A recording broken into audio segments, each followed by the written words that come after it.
Hi hello friends, S login Kannada YouTube ಚಾನಲ್ಗೆ ಸ್ವಾಗತ. ಹಾಗೆ ಯಾರೆಲ್ಲ ನಮ್ಮ ಚಾನಲ್ನ ಇನ್ನೂ ಸಬ್ಸ್ಕ್ರೈಬ್ ಮಾಡಿಲ್ಲ, ಪ್ಲೀಸ್ ಸಬ್ಸ್ಕ್ರೈಬ್ ಮಾಡಿ, ಸಪೋರ್ಟ್ ಮಾಡಿ. ಸಬ್ಸ್ಕ್ರೈಬ್ ಮಾಡ್ದಲೇ ನೋಡ್ತಾ ಇರೋರು ಪ್ಲೀಸ್ ಸಬ್ಸ್ಕ್ರೈಬ್ ಮಾಡ್ಕೊಂಡು ನೋಡಿ. ಇವತ್ತು ಕಡಿಮೆ ಸಮಯದಲ್ಲಿ ಗಣಕೆ ಸೊಪ್ಪಿನ ಬಜ್ಜಿ ಹೇಗೆ ಮಾಡೋದು ಅಂತ ಹೇಳ್ಕೊಡ್ತೀವಿ.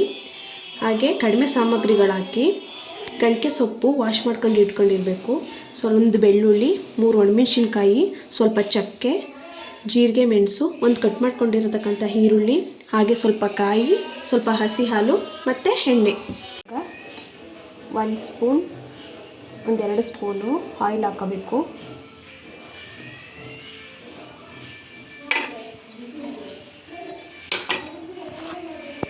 ಆಯಿಲ್ ಹಾಕ್ಕೊಂಡಾದ್ಮೇಲೆ ಗಣಕೆ ಸೊಪ್ಪನ್ನ ಚೆನ್ನಾಗಿ ಎಣ್ಣೆಲಿ ಬಾಡಿಸ್ಕೋಬೇಕು. ಫುಲ್ಲು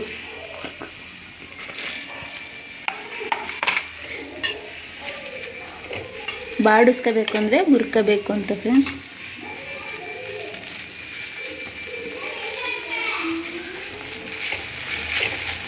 ಎಣ್ಣೆ ಚೆನ್ನಾಗಿ ಹುರ್ಕೋಬೇಕು. ಚೆನ್ನಾಗಿ ಎಣ್ಣೆಲಿ ಹಾಕಿ ಹುರ್ಕೋಬೇಕು.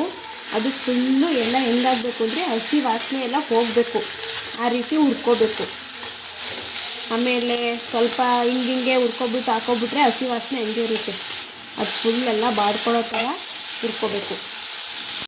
ನೋಡಿ ಫ್ರೆಂಡ್ಸ್, ಅಷ್ಟಿದ್ದು ಸೊಪ್ಪು ಎಷ್ಟಾಗಿದೆ ಅಂತ ಈ ರೀತಿ ಚೆನ್ನಾಗಿ ಹುರ್ಕೋಬೇಕು. ಈ ರೀತಿಯಾಗಿ ಇದಾಗ ಸ್ವಲ್ಪ ಸೊಪ್ಪಾಗುತ್ತೆ. ಇದನ್ನು ಒಂದು ಪ್ಲೇಟ್ಗೆ ಎತ್ತಿಟ್ಕೊಳ್ಳೋಣ. ಈಗ ಸೊಪ್ಪು ಎತ್ತಿಟ್ಕೊಂಡಿದ್ದೀನಿ.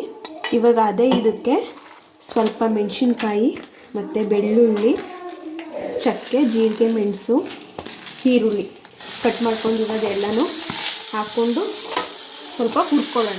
ಇದನ್ನು ಕೆಂಪಾಗೋ ಥರ ಹುರ್ಕೋಬೇಕಾ?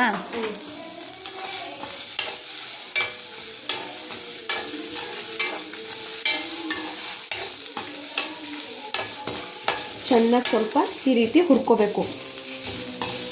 ಇದನ್ನು ಮಕ್ಕಳಿಗೆ ಮತ್ತು ವಯಸ್ಸಾದವ್ರಿಗೆಲ್ಲ ಕೆಮ್ಮಿಗೆ ತುಂಬ ಒಳ್ಳೆಯದು ಫ್ರೆಂಡ್ಸ್. ನೀವೊಂದು ಸಲ ಮಾಡಿ ನೋಡಿ, ಚೆನ್ನಾಗಿರುತ್ತೆ. ಟೇಸ್ಟು ಕೂಡ ಮುದ್ದೆಗಂತೂ ಸೂಪರಾಗಿರುತ್ತೆ. ಟ್ರೈ ಮಾಡಿ. ಇವಾಗ ಇದನ್ನೆಲ್ಲ ತೆಗೆದು ಫ್ರೆಂಡ್ಸ್ ಮಿಕ್ಸಿ ಜಾರಿಗೆ ಹಾಕೋತೀನಿ. ಇವಾಗ ಹುರ್ಕೊಂಡಿರೋದು ಸೊಪ್ಪು ಎಲ್ಲನೂ ಇದ್ರೊಳಗೆ ಹಾಕೊಂಡಿದ್ದೀನಿ. ಅದಕ್ಕೆ ಸ್ವಲ್ಪ 1-2 ಸ್ಪೂನು ಕಾಯಿ ಮತ್ತು ಸಾಂಬಾರು ಪುಡಿ. 2 ಸ್ಪೂನು? 1-2 ಸ್ಪೂನ್ ಸಾಂಬಾರು ಪುಡಿ ಹಾಕ್ಕೊಳ್ಳಿ. ನಿಮ್ಗೆ ಎಷ್ಟು ಖಾರ ಬೇಕಷ್ಟು, ಜಾಸ್ತಿ ಹಾಕೋಬಿಡಿ, ಸ್ವಲ್ಪ ಹಾಕ್ಕೊಳ್ಳಿ.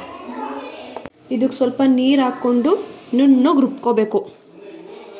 ಈ ರೀತಿ ಸಣ್ಣಗೆ ರುಬ್ಕೋಬೇಕು. ಹಾಗೆ ಒಂದು ಬೋಸಿನ ಕಾಯಕ್ಕಿಡಬೇಕು. ಕಾಯಕ್ಕಿಟ್ಟು ಅದಕ್ಕೆ ಸ್ವಲ್ಪ 1 ಟೇಬಲ್ ಸ್ಪೂನ್ ಆಯಿಲ್ ಹಾಕೋಬೇಕು.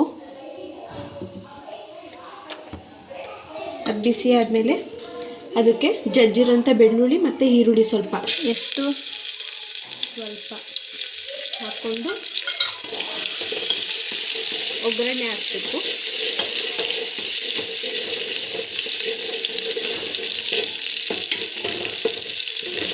ಚೆನ್ನಾಗಿ ಎಣ್ಣೆಯಲ್ಲಿ ಕೆಂಪುಗಾದ್ಮೇಲೆ ರುಬ್ಬಿರುವಂತಹ ಮಸಾಲೆನ ಅದರೊಳಗಡೆ ಹಾಕಬೇಕು.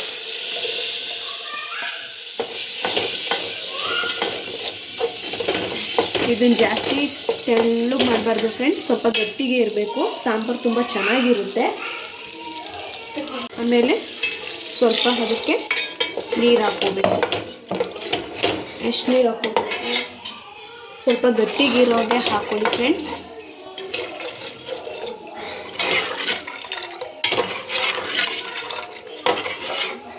ಇಷ್ಟು ಬರಬೇಕು. ಅದು ಚೆನ್ನಾಗಿ ಬೇಯಬೇಕು. ಇದರಲ್ಲಿ ಇವಾಗ ಮುದ್ದೆಗೆ ಇಟ್ಕೊಬಿಡೋಣ. ಮುದ್ದೆಗೆ ಇಟ್ಟಿದ್ದೀನಿ ನೋಡಿ. ಇದಕ್ಕೆ ಕುದಿ ಬಂದಿದೆ. ಇವಾಗ ಇದಕ್ಕೆ ಸ್ವಲ್ಪ ಹಾಲು ಬಿಡೋಣ. ಹಸಿ ಹಾಲು ಬಿಟ್ಟು ಇವಾಗ ಸ್ವಲ್ಪ ಉಪ್ಪು ಹಾಕ್ಕೊಳ್ಳೋಣ. ಅದಕ್ಕೆ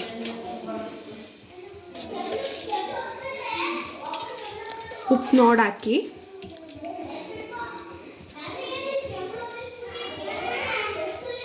ಈ ರೀತಿ ಚೆನ್ನಾಗಿ ಬೇಯಬೇಕು.